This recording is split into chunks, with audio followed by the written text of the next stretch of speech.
Աղվեսն ու սագերը, գրիմ եղբայրներ։ Մի անգամ աղվեսը գնում է բացատ, տեսնում գեղեցիկ չաղ սագերի երամը իջել է։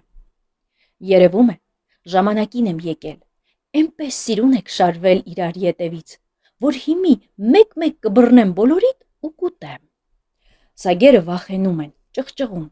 վեր թռչում տեղներից ու սկսում խնդրել, որ աղվեսը ձեռ չտա իրենց։ Բայց աղվեսը նրանց լսել անգամ չի ուզում, ասում է. ոչ մեկիդ չեմ խնայի, բոլորիդ վերջն էլ եկել է։ Մի սագ սիրտ է անում ու ասում. դե որ խեղճ սագերիս վիճակված է էսպես ջահել մեռնել, գոնե մի ողորմություն արա, թող մահից առաջ աղոթենք Աստծուն։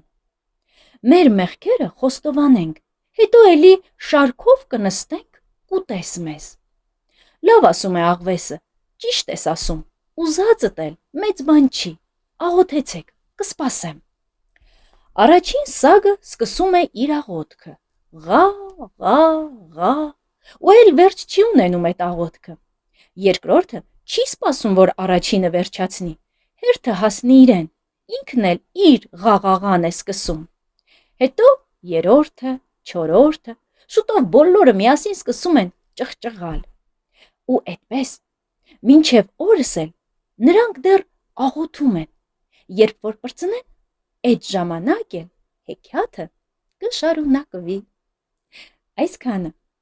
բաժանորդագրվեք Արի լսի յութուբյան ալիքին, կհանդիպենք։